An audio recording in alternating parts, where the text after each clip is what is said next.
যেমনে মুসলমান এসেছিলেন শাহজালাল ইয়ামেনি, গোরগোবিন্দ বলল কোন দাড়িওয়ালা টুপিওয়ালা আসতে পারবে না, ঠেকাও ঠক একটা মাত্র।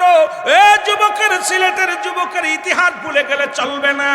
শাহজালাল যখন আসবে 360 জন আউলিয়া নিয়ে গোরগোবিন্দ ঘোষণা করে দিলেন, তোমরা কেউ দাড়িওয়ালা, টুপিওয়ালা, পাগড়িওয়ালা, পাঞ্জাবিওয়ালাকে সিলেটের জমিনে ঢুকতে দিব না।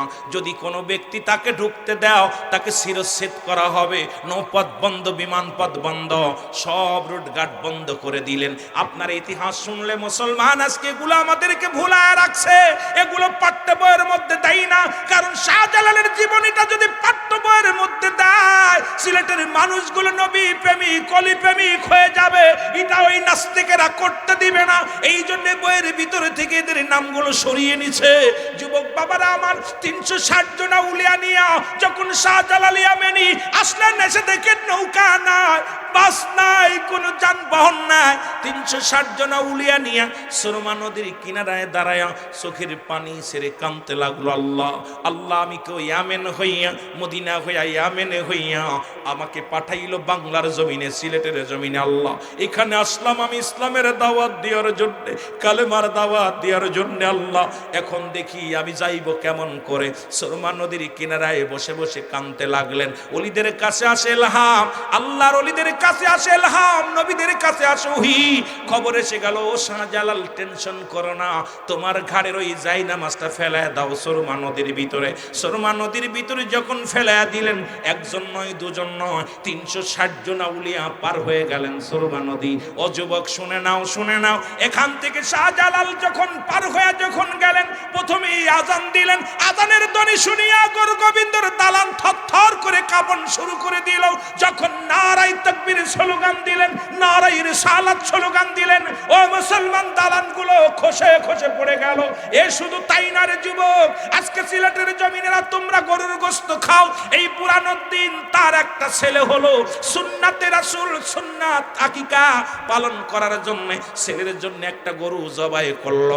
এই গরুটা যখন জবাই করিয়া মুসলমান চামড়া, তার হাড্ডি গুড্ডি এগুলো পুঁতে রাখলেন, কান মাথাগুলো পুঁতে রাখলেন মাটির মধ্যে। কাকার কুকুরে খুইসা উঠাইলো, উঠে একটা কান নিয়া, একটা শিং নিয়া এটা গোরগোবিন্দর ঘরের সামনে রেখে দিল। সকালবেলা যখন ঘুম থেকে মুসলমান গোরগোবিন্দ উঠছে, ওইটা তাকে রে মার একটা অঙ্গ, যারা হিন্দুরা তারা গরুকে মা বলে।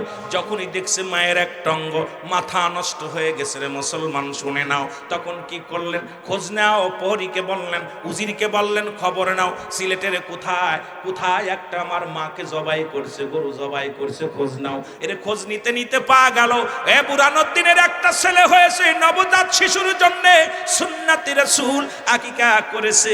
এই খবর শুনতে পায়, এবার বুরহানুদ্দিনের কলিজার টুকরা হাত থেকে কেড়ে নিয়ে ওদিন গোরগোবিন্দ নিজ হাতে তারে জবাই করে দিয়েছিল।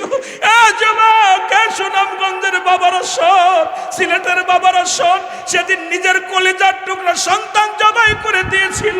ওদিন বুরহানুদ্দিন হাত উঠায় বলেছিল, পরওয়ারদিগার আলম, আমি আমার সন্তানের বিচার চাই না।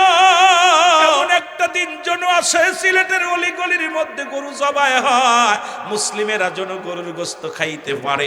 আজকে তোমরা সেই গোশত খাও আর অলিদের বিরোধিতা করো, ওরা গরুর গোশত খাও আর অলি আল্লাহর দুর্নাম করো। তোমাদের মতো নাফরমান মানুষ আর দুনিয়ার মধ্যে নাই, জোরে বলেন ঠিক কি না? এ দুনিয়ার মুসলমান,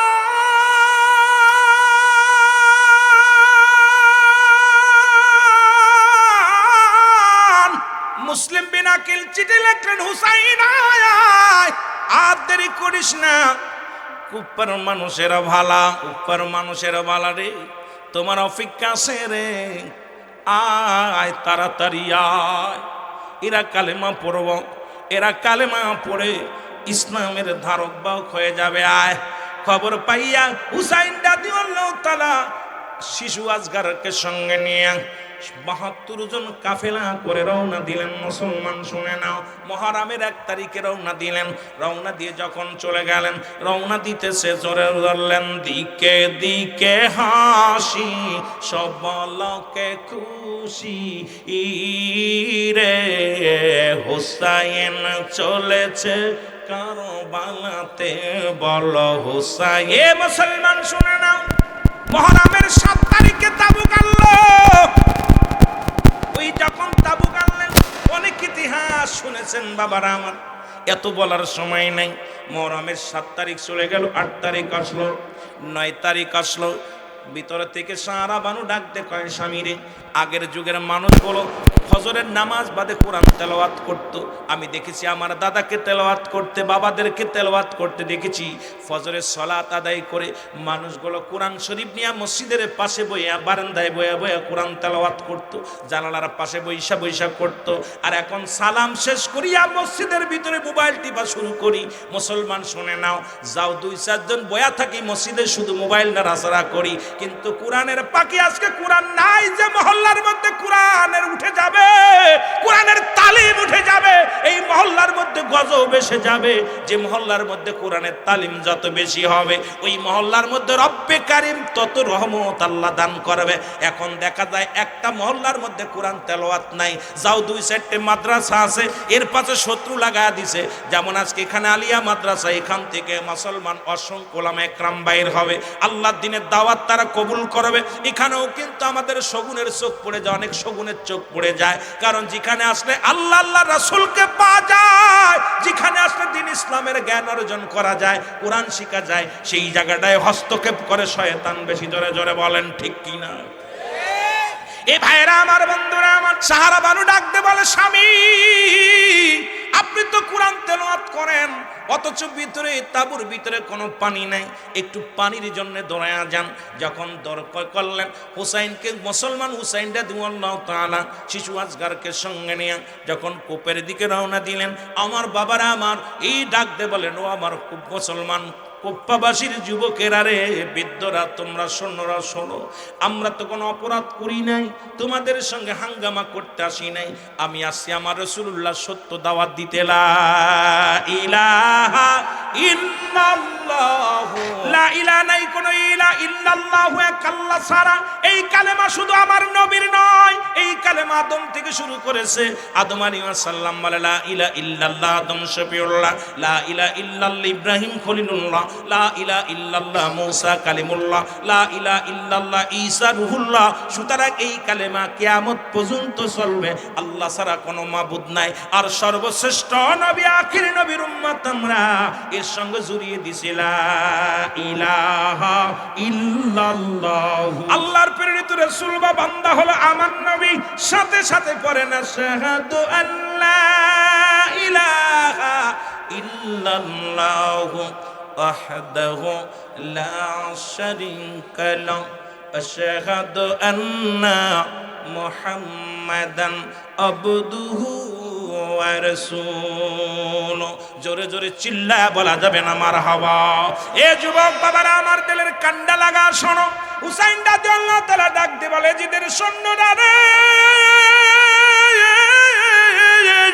আমি আসি কালেমার দাওয়াত নিয়ে, ইসলামের দাওয়াত নিয়ে, শান্তির বাণী নিয়ে, তোমরা আমার বাধা দিও না, একটু পানি দাও। পানির জন্য যখন কূপের ধারে গেলেন, কোন কোন কিতাবের মধ্যে আসছে মুসলমান পিপাসায় কাতর হয়ে গেছে। কেউ কেউ বলে মুসলমান শুনে নাও তীর আইসা লাগছে, কেউ বলে মুসলমান হত্যা করা হয়েছে। এক একটার মধ্যে এক এক রকম বর্ণনা করেছে। যখন ফোরাত নদীর কিনারায় যাইয়া ও মুসলমান পানির মধ্যে হাত দিয়া কলিজার টুকরারে পানি পান করাইতে গেছে, একটা তীর আসিয়া হযরত আলী আসগরের বুকের মধ্যে লেগে গেছে। আলী আসগরে দেখিয়া রে চোখের পানি ছেড়ে কাঁদে হুসাইন রাদিয়াল্লাহু তাআলা। কলিজার টুকরা সন্তানকে যখন তীরটা টান দিয়ে বাইর করেছে, কলিজাটা বাইর হয়ে গেছে, চিৎকার মেরে কান্দে নানাজি।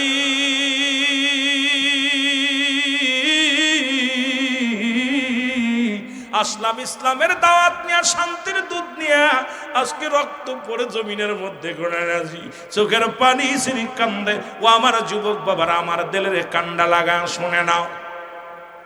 তাবুর ভিতর থেকে চলে আসলেন আসিয়া মুসলমান।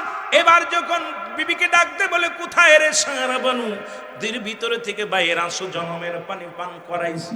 আমার বাবার আয়েশা ডাকে রে, কলিজার টুকরা সন্তান না, কলিজার টুকরা সন্তান দুনিয়া থেকে বিদায় হয়ে গেছে। আমার যুবক বন্ধুরা, আমার পাশের কামরা থেকে কান্নার আওয়াজ শুনতে পাইলেন। নাম হলো আলী আকবর, হযরত হুসাইন রাদিয়াল্লাহু তাআলার বড় সন্তান। ডাকতে বলে, মা মা গো, তুমি কেন কান্নাকাটি করো গো মা? আয়দাকে ডাকতে বলে, আলী আকবর রে, আলী আসগর আর দুনিয়ার মধ্যে না, এই দুনিয়ার মায়া ছেড়ে চলে গেছে। আমার বাবারা, আমার ভাইয়ের ক্লাসটা দেখে চোখের পানি ছেড়ে ডাকতে বলে, মা মা গো, আমি কসম করলাম যতক্ষণ পর্যন্ত ভাইয়ের প্রতিশোধ নিতে না পারবো ততক্ষণ পর্যন্ত আমিও ফেরবো না। আলী আকবর যুদ্ধের 9 তারিখে যুদ্ধের ময়দানে চলে গেলেন। অনেকগুলো সৈন্যর কতল করলেন, কতল করিয়া একটু পিপাসিত হয়ে ঘরের মধ্যে ফিরে আসলেন। ডাকতে কয়, মা একটু পানি দাও গো মা। মা বলে, বাবারে, আমি যদি পানি দিতে পারতাম তাহলে তোমার ভাই চির বিদায় হয়ে যেত না। ঘরের তাঁবুর মধ্যে কোনো পানি না। আলী আকবর মার কাছে চোখের পানি ছেড়ে কান্দার বলে, চির বিদায় দাও হে ও মা গো, ডাকিতেছে নবীজি আমার, বলেন ডাকিতেছে নবীজি আমার, বলেন চির বিদায় দাও ও বাবা গো, ডাকিতেছেন নবীজি আমার, বলো ডাকিতেছে।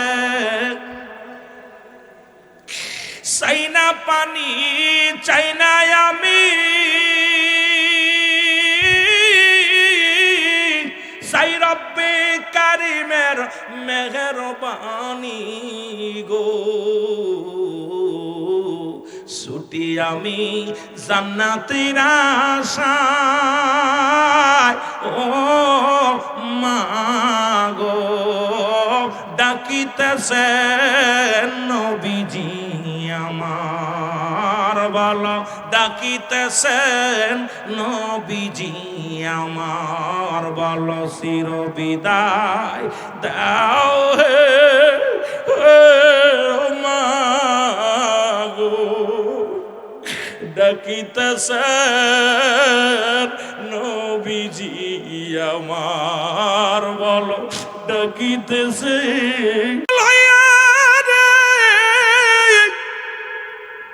এই দুনিয়ার মাসের চলে গেছে রে, মুহররমের 9 তারিখে আলী আকবর শাহাদাতের পেয়ালা পান করলো। মুহররমের 10 তারিখ যখন আসলো, হুসাইন ডাকতে বলে, ও কাফেলার সাথে শোনো রে, আর বসে থাকার সময় নাই, সময় নাই, তোমরা চলে যাও, যার যার মতো চলে যাও। আমি যাব আমার রাসূলের সত্য কালেমার দাওয়াত নিয়ে চলে যাব। হুসাইন ডাকতে বলে, মুহররমের 10 তারিখে ডাকতে বলে, জয়নাব, ও জয়নাব, আমি তোমারে কিছু কথা বলে যেতে চাই। জয়নাব রাদিয়াল্লাহু তাআলা সামনে আসলেন। ডাকতে বলে, জয়নাব, জয়নাব আমার নানাজির পাগড়ি মুবারক নিয়ে আসো। হযরত জয়নাব রাদিয়াল্লাহু তাআলা রাসূলের পাগড়ি মুবারক নিয়ে আসলেন। পাগড়ি মুবারক হাতের মধ্যে দিলেন। পাগড়ি খানা হাতের মধ্যে নিয়ে হুসাইন রাদিয়াল্লাহু তাআলা মাথার মধ্যে লাগাইয়া ডাকতে বলে, নানাজি, আপনার পাগড়ি মুবারক আমি মাথার মধ্যে লাগাইলাম, আমি যেন মরণের ভয় না করি, আমি যেন জীবনকে তোমার আল্লাহর রাস্তায় কুরবানি করে দিতে পারি। নানাজি ডাকতে বলে, জয়নাব, ও জয়নাব, আমার আব্বাজির জুলফিকার মুবারক নিয়ে আসো। হযরত শেখ হযরত আলী রাদিয়াল্লাহু তাআলা জুলফিকার মুবারক কানা হলো। জুলফিকার কানা হাতের মধ্যে নিয়ে হুসাইন রাদিয়াল্লাহু তাআলা ডাকতে বলে, নানাজি, আমার নানা আপনার পাগড়ি মুবারক আমার মাথার মধ্যে, আমার আব্বা জানের জুলফিকার মুবারক আমার হাতের মধ্যে, আমি যাব যুদ্ধের ময়দানে। ডাক দে বলে জয়নাব, এরে আমির হামজার বল্লভখানা নিয়ে আসো। আমির হামজার বল্লভখানা আনা হলো। এই তুই এক হাতের মধ্যে বল্লভ, এক হাতের মধ্যে তরবারি, মাথার মধ্যে নবীজির পাগড়ি মুবারক। এ যুবক ভাইরা আমার রওনা দিবে। ডাক দে বলে জয়নাব, আমার জয়নাল দেখে রাখবি। জয়নাল অসুস্থ, জয়নালের ঠান্ডা জ্বর লাগছে, আমি রেখে গেলাম। জয়নাল বলে বাবাজি আমি যাব যুদ্ধের ময়দানে, কারণ ইসলামের জন্য জীবন দেয়া দিব। এই জীবন হবে কি রেখে কি হবে, আমি সত্য ইসলামের জন্য জীবন কুরবানি করব। হুসাইন রাদিয়াল্লাহু তাআলা ডাক দিয়ে বলে জয়নাল তুমি অসুস্থ, তারপরে ছোট্ট মানুষ থেকে যাও, যদি মদিনায় যাও মদিনায় যে দাওয়াত দিবা। ডাক দিয়ে বলে জয়নাল দুইটা দাবি তোর কাছে করে দে। এক নাম্বার আমার সকিনারে আমার লাশের পাশে আসতে দিবি না, আমার সকিনা আমার লাশ দেখে সহ্য করতে পারবে না। আরে জয়নাল দুই নাম্বার দাবি হলো আমার জন্য পৃথিবীর কারুর কাছে নালিশ দিবি না। ওই যুদ্ধের ময়দানে আমি শহীদ হয়ে যাব, শাহাদাতের পেয়ালা পান করব। পৃথিবীর কোন রাজা বাদশার কাছে আমাদের জন্য বিচার চাবি না। যদি বেঁচে ফিরে যেতে পারো যায় না, আমার রাসূলুল্লাহ রওজায় যে সালাম দিয়া আমি হুসাইনের নালিশটা পৌঁছা দিবা। হুসাইন রাদিয়াল্লাহু তাআলা যুদ্ধের ময়দানে রওনা দিলেন, এক হাতে তরবারি এক হাতে বল্লভ। নানার পাগড়ি মুবারক মাথার মধ্যে ছুটে রওনা দিলেন। কাফেরদের সঙ্গে মোকাবেলা মুসলমান শুনে নাও। এর মুসলমান বাতিলের সঙ্গে শুরু হয়ে গেল যুদ্ধ। এমন ভাবে কাটাকাটি মারামারি শুরু হয়ে গেল। হুসাইন রাদিয়াল্লাহু তাআলার গায়ের মধ্যে ৭২টা তীর এসে লাগলো। এই দুনিয়ার মধ্যে হুসাইন জমিনের মধ্যে পড়ে গেলেন। হুসাইন রাদিয়াল্লাহু তাআলা যখন জমিনের মধ্যে পড়ে গেলেন, ওই এজিদ ছিল দামেস্কের মসজিদের ইমাম, যিনি ১৬ লক্ষ মানুষের ইমাম ছিলেন, নামাজ পড়াইতেন। আর সেমর কোন বইয়ের মধ্যে দেখলাম সেমর ছিল মুয়াজ্জিন, যিনি আজান দিত। আজকে মুসলমানদের ক্ষতি মুসলমানেরা নিজেরাই করেছে। আজকে ইহুদিদের দোষ দিয়ে লাভ নাই, খ্রিস্টানদের দোষ দিয়ে লাভ নাই। আজকে আমাদের মুসলমানদের ভিতরে শুধু লোভ আর লোভ মুসলমান আসছে, জোরে বলেন ঠিক কিনা? আমার ভাইরা আমার বন্ধুরা আমার, হুসাইনের বুকের পরে বসলেন ২১টা বল্লভের আঘাত, ৩৩টি তরবারির আঘাত হুসাইনের গায়ের মধ্যে। হুসাইন রাদিয়াল্লাহু তাআলা জমিনের মধ্যে যখন পড়ে গেলেন, গলার মধ্যে শুরু করে দিলেন, বল্লভ দিয়া বুকের মধ্যে খুঁচাইতে লাগলেন। হুসাইন রাদিয়াল্লাহু তাআলা ডাক দে বলে সেমর রে, আমাকে মেরে তোর লাভ কি? আমি তো কোনো ক্ষতি করি নাই। আমি তো সম্পদের জন্য পাগল নয়, রাষ্ট্রের জন্য পাগল নয়। আমি এক পাগল মাত্র, আমার দয়াল নবীর দ্বীনের দাওয়াত দেওয়ার জন্য, আল্লাহর দ্বীনের দাওয়াত দেওয়ার জন্য আমি কুফা নগরে আসি। আমাকে মেরে তোদের লাভ কি? বলে তোমাকে মারতে পারলে আমি হব বড় বড় দায়িত্ব পেয়ে যাব, বড় চেয়ার পেয়ে যাব। আমার বাবারা আমার বন্ধুরা আমার, এই বুকের মধ্যে খুঁচাইতে লাগলেন, বড় যন্ত্রণা দিতে লাগলেন। হুসাইন রাদিয়াল্লাহু তাআলা ডাক দিয়ে বলে ও সেমর, আমি তোমারে চিনতে পেরেছি, কারণ আমার নবীজি বলছে মক্কা মদিনার কালো ডোরা কাটা কুকুর তোমার পায়ের মধ্যে কামড় লাগাইছে। সুতরাং আমার বুঝতে আর বাকি নাই, তুমি সেই কালো ডোরা কাটা কুকুর। তোমার হৃদয়ের ভিতর কোনো কান্না তোমার হৃদয়ে লাগবে না, তোমার মনে কোনো দয়া লাগবে না, তোমার মনে কোনো দয়া কিছু থাকবে না। হুসাইন রাদিয়াল্লাহু তাআলা কে জোরে আঘাত করতে লাগলেন। হুসাইন ডাক দে বলে সেমর রে, আমাকে যদি মারতার মেরে ফেল, আমাকে জিন্দা রাখিস না। আমার গলার মধ্যে জোরে ফোঁস দিয়ে ছুরি দিয়া কাটতে লাগলেন, গলা কাটে না। হুসাইন রাদিয়াল্লাহু তাআলা বলে এই গলার মধ্যে রাহমাতের নবী রাহমাত লিল আলামিন সুমা দিছে, সুতরাং হলকমের উপর দিয়া আমার এই পোষ লাগায় দাও, কেটে যাবে। ধীরে ধীরে চালাও ছুরি, ধীরে ধীরে আমারই গলায়, এ গলাতে দিছেন চুমা আমারই নানায়। বলো যে গলাতে দিছেন আমারই নানায়। বলো ধীরে ধীরে চালাও ছুরি, ধীরে ধীরে আমারি গলায়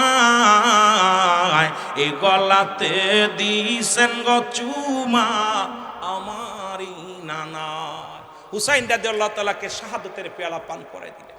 হুসাইনের কাল্লা কাটিয়া তরবারির উপরে দিয়া থুতু নিক্ষেপ করা হলো, পণ্যের কাপড় খুলে নেওয়া হলো, পণ্যের কাপড় উলঙ্গ করে দেওয়া হলো, হুসাইনের গায়ের উপরে দিয়ে 70টা ঘোড়া চালানো হলো, হুসাইনের গোস্তগুলো জমিনের মধ্যে টুকরা টুকরা করে ফেলা হলো। হুসাইন রাদিয়াল্লাহু তাআলার প্রতিটা রক্তের কোনায়, প্রতি গোস্তের কোনায় কোনায় ইয়া মুহাম্মাদান ইয়া মুহাম্মাদান ইয়া মুহাম্মাদান নানাজি নানাজি বলে চিৎকার মেরেছিল। জোরে বলেন না মার আল্লাহু আকবার। এ দুনিয়ার মুসলমান,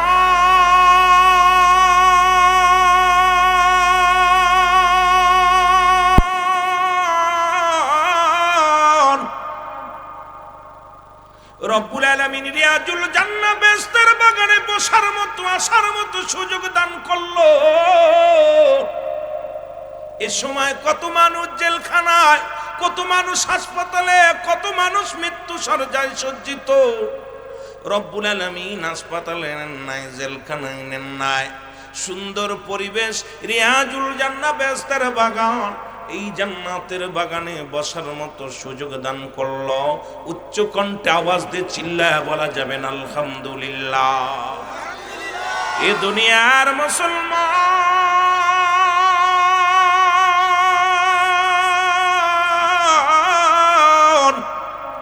বান্দা যখন রিয়াজুল জান্নাহ বেহেশতের বাগানের দিকে রওনা হয়ে যায় গো, প্রতিটা কদমে কদমে আমার আল্লাহ রব্বুল আলামিন বান্দার জীবনের সগীরা গুনাহগুলো মাফ করে দেয়। ও মুসলমান, আমরা শুধু সগীরা গুনাহ করি না, যখন আপনি রওনা দিলেন, ঘর থেকে রওনা দিয়ে দিলেন, বাড়ি থেকে যখন রওনা দিলেন, প্রতিটা কদমে কদমে আল্লাহ সগীরা গুনাহ মাফ করে দিছে রে। আমরা শুধু সগীরা গুনাহ করি নাই, পদে পদে করেছি কবিরা গুনাহ। নামাজ ছেড়ে দেয়া কবিরা গুনাহ, মিথ্যা বলা কবিরা গুনাহ, বেগানা নারীর সঙ্গে দেখা দিয়া কবিরা গুনাহ, বেগানা পুরুষের সঙ্গে দেখা দিয়া কবিরা গুনাহ। এখন আমি সিদ্দিকী সাহেব যদি আলোচনাগুলো করি, অনেকের কষ্ট লাগবো, অনেক মাওলানার বুকের ভিতরে যে লাগবো। যাদের সঙ্গে দেখা করা জায়েজ তাদের সঙ্গে বিয়ে করা হারাম, যাদের সঙ্গে দেখা করা হারাম তাদের সঙ্গে বিয়ে করা জায়েজ। আজকে দেখি খালাতো ভাই, মামাতো ভাই, ফুফাতো ভাই, যাদের সঙ্গে দেখা করার কোনো বিধান নাই। বেগানা নারীর লগে চাকরি করবা, অফিসে বয়া চা খাইবা, আর বড় বড় ফতোয়া লাগাইবা চলবে না, কারণ চলবে না, চলবে না, চলতে পারে না। আজকে সমাজ বাঁচাও, দেশকে বাঁচাও। ওই সাহেব কেবলার কথাগুলো কেন বারবার বলি? বাঁচাও ইমান, বাঁচাও দেশ।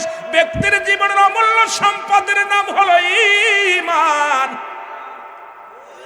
এই মানব জীবনের অমূল্য সম্পদের নাম ঈমান, আর মানব দেহের জীবনের অমূল্য সম্পদের নাম রুহু। রুহুবিহীন যেমন বডির কোনো মূল্য নাই, আপনার দেখতে শুনতে ভালো প্রাণ পাখিটা ভিতরে নাই, এই বডির কোনো মূল্য নাই, কিন্তু দেখতে প্রালায় শেষ হয়ে পড়ে আছে। কত একটা অঙ্গ নাই, চোখ নাই, কান নাই, ও যুবক একটা ঠ্যাং নাই, পা নাই, ভিতরে রুহুটা থাকার কারণে বডির মূল্য আছে। আর ভিতর থেকে প্রাণ পাখি যখনই উড়ে যাবে, এই পৃথিবীর মধ্যে আর এই বডির মূল্য নাই। তদ্রূপ ঈমানবিহীন কোনো আমলের মূল্য নাই। এই জন্য এই সাহেব কেবলা বারবার বলছে ঈমান বাঁচাও, ঈমান বাঁচাও। ও যুবক, দিলের কান্ডা লাগা শোনো, ঈমান হলো মানব জীবনের অমূল্য সম্পদের নাম হলো ঈমান। এখন ঈমান একটা হলো ঈমান, একটা হলো মুসলমান। শুনে নাও, আমল, এই নামাজ, রোজা, হজ, যাকাত, পৃথিবীর মধ্যে যা করবেন সবই হলো আমল। আর ঈমান হলো নবী মুহাম্মাদুর রাসূলুল্লাহ সাল্লাল্লাহু আলাইহি ওয়াসাল্লাম। জোরে জোরে চিল্লায়া বলা যাবে না মারহাবা। এত ওয়াজ হচ্ছে, এত মসজিদ, এত মাদ্রাসা, ঘরে ঘরে আলেম, ইমানের পরিবর্তন নাই। আগের যুগে মসজিদ ছিল কাঁচা, মানুষের ইমান ছিল পাকা, আর বর্তমান মসজিদ পাকা চাকচিক্কা হচ্ছে। শিক্ষা ব্যবস্থা গুরু এখন এত, মাদ্রাসায় এত, মসজিদ, কিন্তু আলেমও আছে ঘরে ঘরে আলেম, কিন্তু ইমানি দায়িত্ব নিয়ে রব্বি করিমের গোলাম, রব্বি করিমের পাগল, মদিনাওয়ালার পাগলদের খুব অভাব। জোরে বলেন ঠিক কিনা? আর একটু জোরে বলেন ঠিক কিনা? দুনিয়ার মুসলমান শুনে নাও, এত গুনাহ করলে আসমান থেকে জমিন পর্যন্ত গুনাহ করছ গো। আল্লামা কুতুবী রাহমাতুল্লাহ বয়ান করে, দুনিয়ার মানুষ শোনো,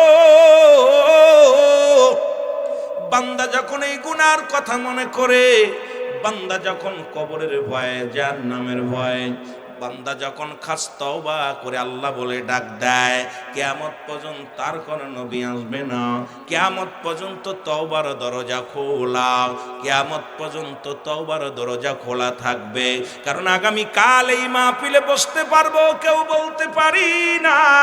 ও যুবক, যে কোনো মুহূর্তে মালাকুল মউত আসতে পারে। পৃথিবীর মধ্যে আসার সিরিয়াল আছে রে, যার কোনো সিরিয়াল নাই, যে কোনো মুহূর্তে আপনি আমি চলে যেতে পারি।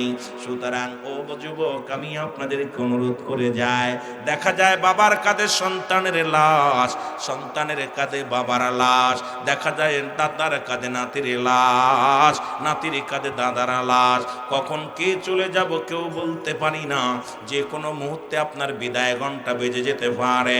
এই জন্য আল্লামা কুতুবী রাহমাতুল্লাহ বয়ান করেন, এই গুনাহ যদি মাফ করতে চাও, কোন ব্যক্তি যখন জান্নাতের সম্পদ ছুঁই না, ওই জান্নাতের বাগান খানা দরিয়া খাস তওবা করে আল্লাহ বলে ডাক দেয়, ওই বান্দার জীবনের সমস্ত গুনাহগুলো মাফ করে দেয়। জোরে বলেন মারহাবা। জান্নাতের বাগানে আইলে লাভ না লস? বাড়ি থেকে যে কটা মানুষ রওনা দিয়েছেন, প্রতিটা বান্দার জীবনের সগীরা গুনাহ মাফ করে দিছে আল্লাহ, প্রতিটা কদমে কদমে মাফ করে দিছে। এখন আমরা তো শুধু সগীরা গুনাহ, ছোট গুনাহ মাফ পাইছি, এখন বড় গুনাহ মাফ করছি, করার দরকার না।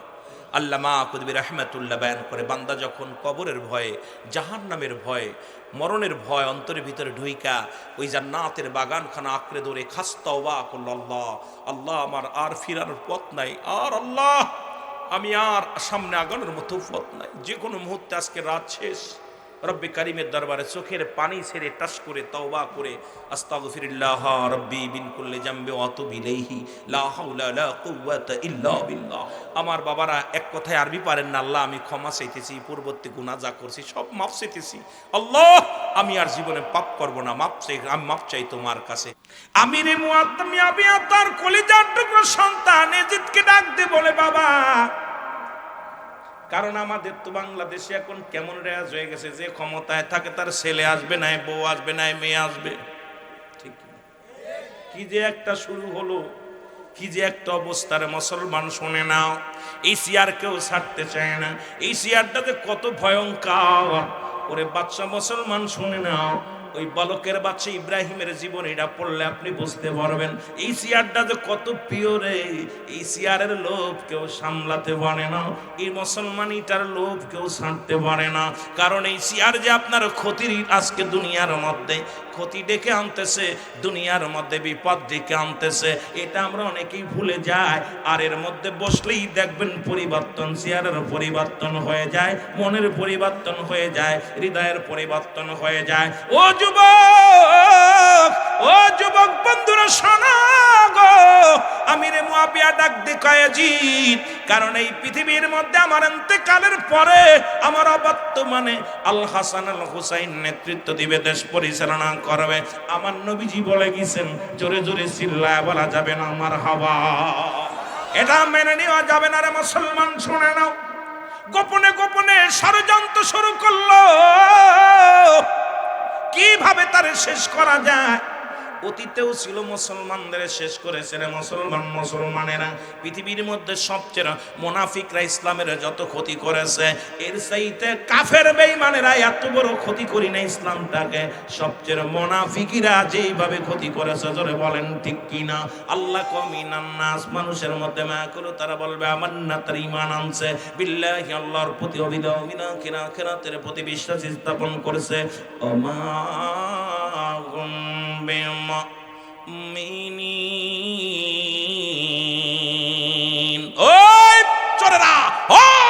আল্লাহ কি কয়? আল্লাহর কুরআন বলতেছে না, শব্দের অর্থ হলো মানুষ। এই মানুষের মধ্যে ধোঁকাবাজ, বেঈমান, চোর, বাটপার সব আছে। এগুলো আলোচনার মধ্যে আসলে সব বাইর হয়ে যাবে। জোরে বল আল্লাহু আকবার। এ আমার ভাইরা, আমার বন্ধুরা, আমার গভীর মনোযোগ যে কথাগুলো বলি, দিলের কান্ডা লাগা শোনো। এদিকে হাসানকে দনে, হাসান হলো বড়, তাকে শেষ করতে হবে। যদিও হাসান বাবার ক্ষমতা রিটায়ার্ডে আসার সময় হয়ে গেল, হাসানকে কেমনে মারা যায়? হাসানকে মারার জন্য ষড়যন্ত্র করা শুরু করলো। কেউ রাজি হয় না, কেউ রাজি হলেন না তাকে হত্যা করার জন্যে।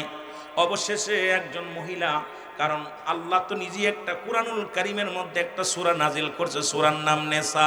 নেসা শব্দের অর্থ হলো ভুল, নেসা শব্দের অর্থ হলো মহিলা। এটার ব্যাখ্যা করবেন, মজা লাগবে, যেহেতু আলিয়া মাদ্রাসা এখানে বাবারা ভালো করে ব্যাখ্যা বুঝবেন, ভালো করে তাফসির বুঝবেন। যদিও আমি যেতে পারবো না আলোচনায়, খুব খেয়াল করবেন। এই মহিলাদের আল্লাহ তিনটা গুণ দিছে। নাম্বার 1, 1 নাম্বার তাদের ভিতরে লোভ, 2 নাম্বার হলো তাদের ভিতরে ত্যাগ, 3 নাম্বার হলো কঠোর। এই তিনটা গুণ তাদের ভিতরে। 1 নাম্বার দেখবেন লোভ বিরাজ করে। স্বামী 1000 টাকা সম্পদ থুইয়া স্ত্রীরা যে কোনো মুহূর্তে চলে যায় আরেকজনের হাত ধরে, কারণ এদের ভিতরে এত লোভ কাজ করে। মুসলমান শুনে নেন। আবার আপনাদের মা চাচিরা যদি মাইকের আওয়াজ শুনে তারা কষ্ট পাবে। আজকে মুসলমান বাংলাদেশের এই শেষের পিছনে একটাই কারণ, আমার দেশ পরিচালনা করেছিল যারা, এরাই তো সবচেয়ে ভুল করবে। নেশা শব্দের অর্থ হলো ভুল, সুতরাং নেশা শব্দের অর্থ হলো মহিলা। সুতরাং আজকে জাতির আমার আপনার নেতৃত্ব দেয় যারা হলো মহিলারা হলো টিউ, পুরুষ হলো টায়ার। আর টায়ার দিছি ভিতরে, টিউ গেছে উপরে, এই জন্য দেশটা গেছে উল্টে পাল্টে। জোরে বলেন ঠিক কিনা। যদিও আমার ওই লাইনের ওয়াজ না, তবে কষ্ট লাগে বলে বলি। টায়ার আর টিউ চেনেন তো? বলেন দি, টায়ারে যেটা সহ্য করতে পারে টিউতে সেটা সহ্য করতে পারবে? টিউ তো নরম, এটা থাকে ভিতরে, আর টায়ার থাকে বাইরে। এখন আমার বাংলাদেশ চলতেছিল টিউর উপরে। কিসের উপরে? টিউব। টিউব, এই টিউব তো গুতা লাগলে ফুটো হয়ে যাবে, টিউব তো গুতা লাগলে লিক হয়ে যাবে। টায়ারে যেটা সহ্য করতে পারে, আমিও চাই আল্লাহ জন্য আমার বাংলাদেশে আর একটা পুরুষ শাসিত দেশটা হোক। আমিন বলেন, আমিন বলেন। আরো জোরে বলেন। আপনারা চান না? আর একটা চান না? ছোট ভাই গজল গাইছে, সুন্দর একটা গান গাইছে, কথা বোঝেনি। কি হবে বেঁচে থেকে অযথা বিদ্যা শিখে, যদি না গড়তে পারো শাসনবিহীন সমাজটাকে?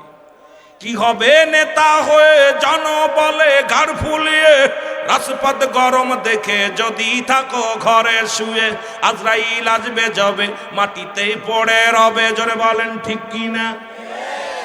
কি করেন? কি হবে বিবেকটাকে ধোঁকা দিয়ে, কি হবে বিবেকটাকে ধোঁকা দিয়ে? কি হবে পুরুষ নামের বোঝা হয়ে এই দেশেতে, যদি যায় ঘুরে ফিরে ক্ষমতাটা নারীর হাতে? এর সে সেজে গুজে বিলেনের সঠিক পথে দিয়ে দাও অভিনয়ে জীবনটাকে। কি হবে বেঁচে থেকে? কি হবে?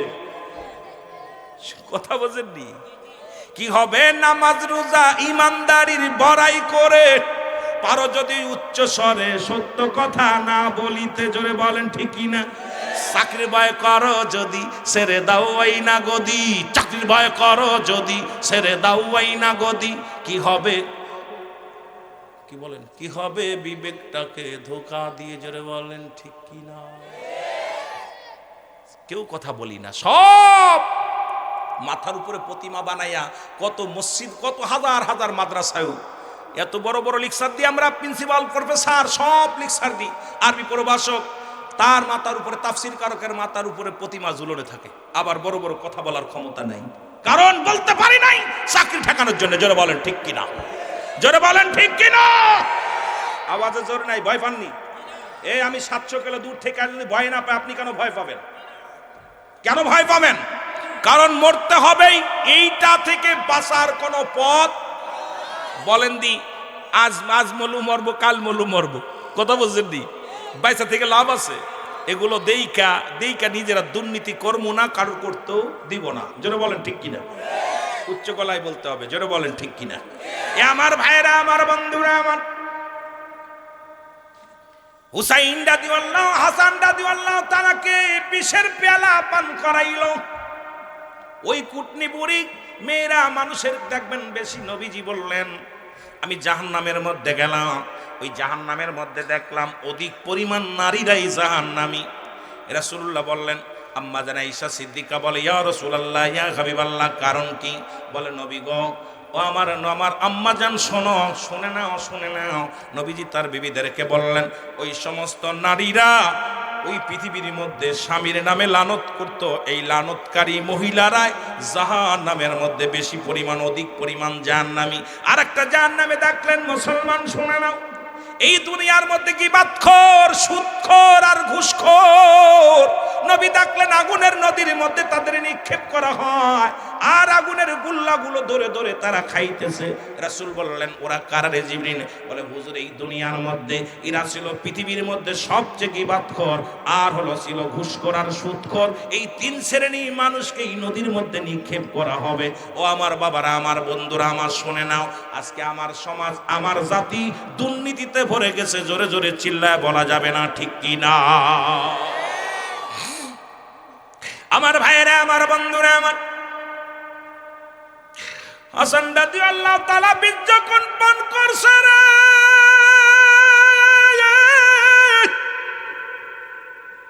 হাত পা যখন গোছায় আছে রে, গায়ের পণ্য যখন লীল হয়ে গেছে রে, ডাক দিয়ে বলে, কোথায় রে আমার ভাই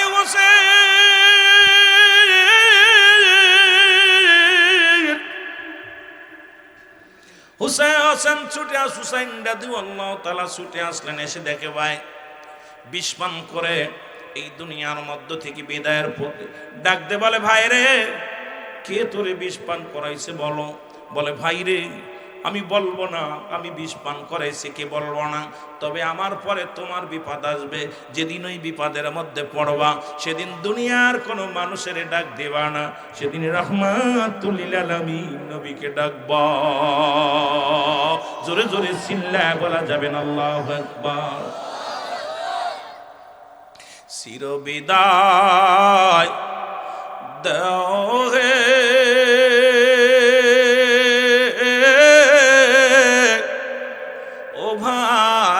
হোসেন রে, ডাকিতেছেন নানাজি আমার। বলেন, ডাকিতেছে নানাজি আমার। বলেন, চির বিদায় দাও হে ও ভাই হোসেন রে, ডাকিতেছে নানাজি আমার। বলো, ডাকিতেছে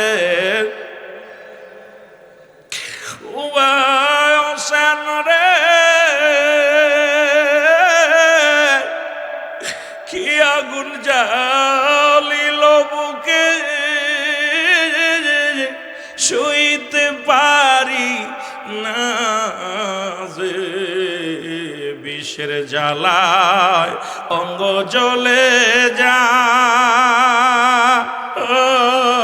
ও ভাই হোসেন রে, ডাকিতেছে নানাজি আমার। বলেন, ডাকিতেছে।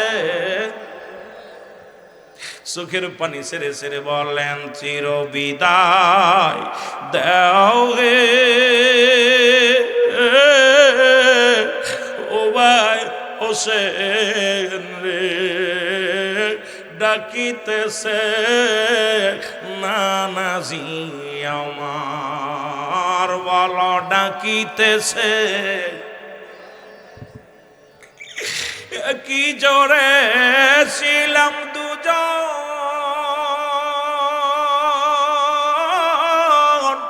সুখে দুঃখে করতাম আলাপ গো, ডাকে মরে কবুল করছে দোয়া আল্লাহ জিয়ামার।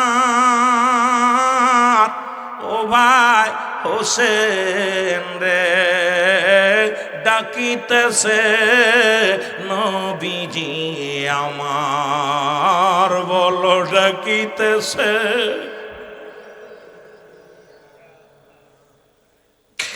আমার ভাইরা হুসাইন রাদিয়াল্লাহু তাআলা, হাসান রাদিয়াল্লাহু তাআলাকে বুকের মধ্যে ডাক দেয়া চোখের পানি ছেড়ে কাঁদতে বলে, হাসান রে জোরের ভাই কে তোরে বিষ পান করেছে বলো, কে তোমার এই ক্ষতিটা করলো? হাসান রাদিয়াল্লাহু তাআলা ডাক দিয়ে বলে, ভাই হোসেন রে আমার পরে তোমার বিপদ আসবে, বেশি দিন আর দেরি নয়, বেশি দিন আর সময় নাই, আমার পরে তোমার বিপদ আসবে রে ভাই। এরে মুসলমান কিছুদিন চলে গেল, হাসান রাদিয়াল্লাহু তাআলাকে দাফন কাফন সম্পূর্ণ হলো। মুসলমান এজিদের চিন্তা এইভাবে, যদি হুসাইনকে হাসানকে শেষ করে দিলাম মদিনায়, আবার হাসানকে যদি শেষ করে দিই, হুসাইনকে যদি শেষ করা হয় মানুষ জেনে যাবে, যে কোনো কৌশলে এই মহল্লা থেকে এখান থেকে সরাইতে হবে। মুসলমানের আগে বললাম লুভি, আজকে এক মুসলমানকে মারে আর এক মুসলমান তালি দাও, এক মুসলমানকে হত্যা করে। আজকে তোমাদের ভিতরে কেন একতা নাই? এক মুসলমানকে পিটায় হত্যা করে আর এক মুসলমান আমরা উপহাস করি। এক ভাইকে ঘর দরজা পুড়িয়ে জ্বালিয়ে দেওয়া হয় আর এক ভাই আমরা হাতে তালি দিই রে মুসলমান। আইরে মুসলমান শুনে নাও, আজকে একতা নাই। এর জোরের ভাই দুনিয়া থেকে বিদায়ের পরে ইজিদের ষড়যন্ত্র চললো, শুধু লোভ ক্ষমতার লোভ হলো ক্ষমতায়, ক্ষমতায় যেতেই হবে, কারণ এই চেয়ারের দরকার, এই চেয়ারটা আমারও প্রয়োজন। আমার বাবারা, আমার বন্ধুরা, আমার হুসাইন রাদিয়াল্লাহু তাআলার কাছে চিঠি আসলেন। কোন কোন কিতাবের মধ্যে আছে 1200 চিঠি, কোন কোন মুসলমান কোন আছে 200 চিঠি। এই রকম মুসলমান অধিকাংশ রাবি দ্বারা, যেটা শানে কারবালার মধ্যে প্রমাণ হয়, মুসলমান 1200 চিঠি আসলেন। প্রতিটা চিঠি হুসাইন রাদিয়াল্লাহু তাআলা নিয়ে মুরব্বীদের সঙ্গে পরামর্শ করে, মুরব্বী রামগো আমি কেমনে এই চিঠিখানা এই দেখায় ডাকতে বলে, ভাই রে হোসেন রাদিয়াল্লাহু তাআলা কিছুদিন আগে তোমার ভাই আমরা হাসানকে দুনিয়া থেকে আমরা হারিয়ে ফেলেছি, এখন তুমিও যদি চলে যাও, বিপদ যদি আসে, আমরা কি লয়া থাকবো, তোমাকে ছাড়তে পারি না। মুসলমান একটা সূরা ডাকলেন, সেই সূরার মধ্যে সবাই উপস্থাপন করলেন। হোসেন রাদিয়াল্লাহু তাআলা ডাকতে বলে, ও মক্কা মদিনার মানুষেরা রে, আমি যাব কুফা নগরে, কারণ ইসলামের দাওয়াত দেওয়ার জন্য, কালেমার দাওয়াত দেওয়ার জন্য। ও মুসলমান শুনে নাও, শুনে নাও। এইটা যখন বললেন, এরে মুসলমান হুসাইন রাদিয়াল্লাহু তাআলার শাস্ত ভাই মুসলিম বিন আকিল ডাক দেখো, হুসাইন আমি যাব যুদ্ধের ময়দানে, আমি যাব আগে পরীক্ষা করে দেখে আসি, আমাকে যাওয়ার জন্য তুমি অনুমতি দাও। সবাই বললেন ঠিক আছে, মুসলিম বিন আকিলকে সুযোগ দেওয়া হোক। মুসলিম বিন আকিল কিছু খাবার নিয়ে, কিছু লোক নিয়ে রওনা হয়ে গেলেন। তার দুটি কলিজার টুকরা সন্তান। মুসলমান আগে বলছি, এটা বিস্তারিত বলতে গেলে সময় লাগবে, অনেক সময়। আমি মূল ইতিহাসটা আপনাদেরকে জানিয়ে দিয়ে যাব। মুসলমান মুসলিম বিন আকিলের দুইটা কলিজার টুকরা সন্তান, একজনের নাম মুহাম্মদ আর একজনের নাম ইব্রাহিম। ডাকতে বলে, আব্বা যান আপনি যাবেন কুফা নগরে, আমাদেরকে লয়া যান, আমাদের তো মা নাই, আমাদের বাবা নাই, আপনি যদি চলে যান কে আমাদের দেখভাল করবে, কে আমাদের দেখবো, কে আমাদের খানা খাওয়াই দিবে, কে আমাদের যত্ন করবে? বাবা গো আমাদেরকে লয়া যান। মুসলিম বিন আকিলকে সঙ্গে করে মুসলমান, শুনে নাও, মোহাম্মদ ইব্রাহিমকে সঙ্গে করিয়া মুসলিম বিন আকিল রওনা হয়ে গেলেন, এই কুফার দিকে রওনা হয়ে গেলেন। ওখানে গেলেন, ও মুসলমান হুসাইনের নাম শুনিয়া 1000 নয় 70,000 ও যুবক, অসংখ্য মানুষ মুসলমান হয়ে গেলেন। কালেমার মালা পড়ে, তারা কালেমার মালা পড়ে মুসলমান হয়ে গেলেন। লা ইলাহা ইল্লাল্লাহু